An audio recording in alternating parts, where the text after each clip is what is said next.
Good morning, Year 7, and welcome to today's assembly, kindly brought to you by Psalm 8, verses 6 to 8.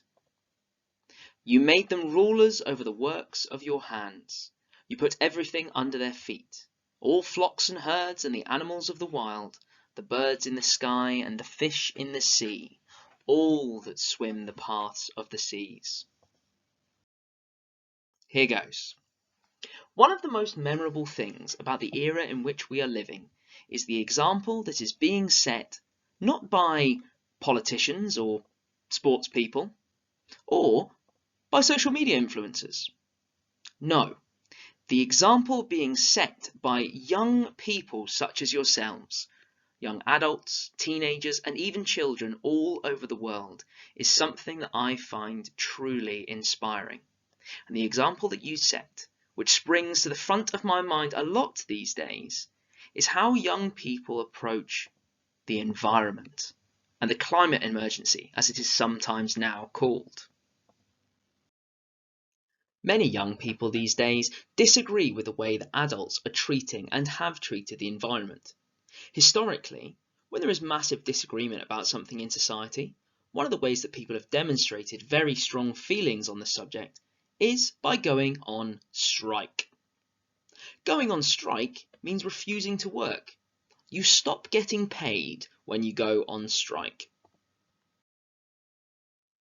In the past, our country has seen factory workers, miners, hospital workers, fire service personnel, and teachers and other professions go out on strike. The idea is that the organisation these people work for, which could be a factory, an organisation, or sometimes the government, will find all of these people not working so problematic that they have to give in to the strikers' demands. For example, in 2003, the fire brigade went on strike because the government refused to pay them what the fire service workers thought was fair. Now, it's very dangerous for a country not to have a fire service, and it caused the government a lot of problems. They had to bring in the army to drive fire engines. In the end, the government and fire service held negotiations until they agreed, and then everything returned to normal. But there's one thing that all of these groups of striking people have in common.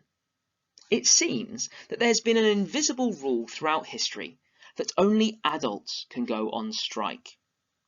All that changed, however, 3 years ago. In 2018, the European country of Sweden experienced its hottest summer in at least 262 years, possibly ever. There were heat waves and even wildfires.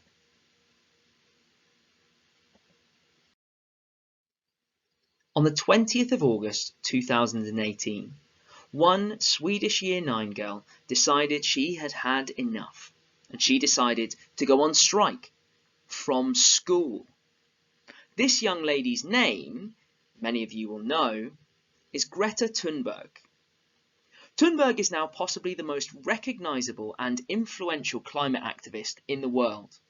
And it all started when she sat outside the Swedish Parliament on strike for 3 weeks with her School Strike for Climate sign to protest against the government's lack of action on climate change.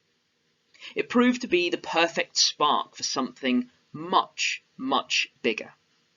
Thunberg became an internet sensation and was given the opportunity to speak to many of the world's most powerful leaders.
Usually, we look to people older than ourselves for inspiration.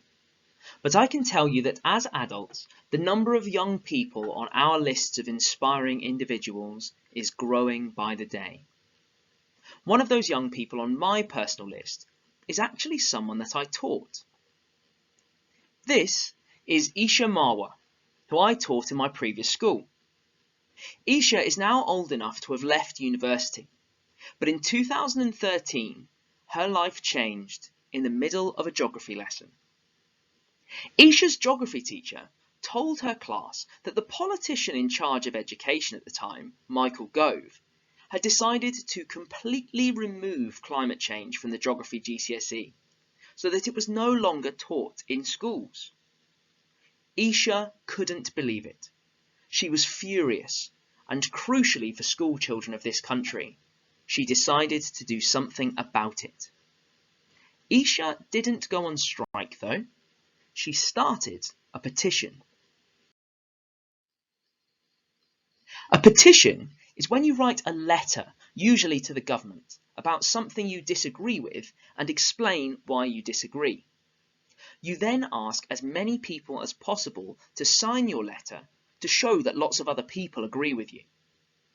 Imagine if you wrote to Mr. Aldridge today about something you disagreed with, and then tried to get as many students and teachers in the school to agree with you and sign your petition.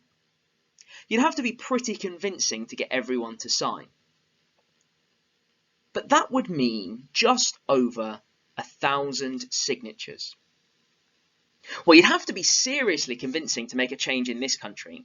If your petition gets enough signatures, you can get it discussed by the Prime Minister in Parliament. But to get to that stage, you need more than 1,000 signatures. You need 10,000. Well, Isha worked incredibly hard with her petition. She spread the word online and around the country, and in the end, she didn't end up with 10,000 signatures. She managed to get 31,000. Her petition was discussed in Parliament, and as a result of Isha's incredible work, which also included writing articles which were published in national newspapers and giving rousing speeches at mass demonstrations, the government reversed their decision to remove climate change from the national curriculum. You see, change can come from those once-in-a-generation icons like Greta Thunberg. But change, real change, can also come from someone as ordinary and everyday as you.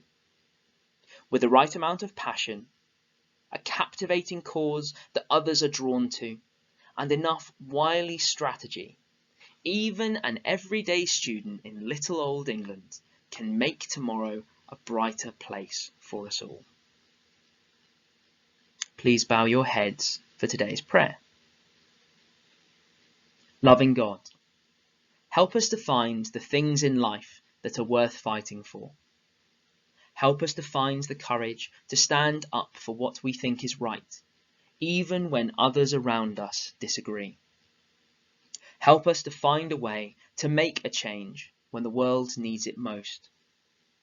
And help us, loving God, to persist with our good work, even when the road to change becomes a little rocky. Amen. Thank you very much, Year 7. Have a lovely Wednesday.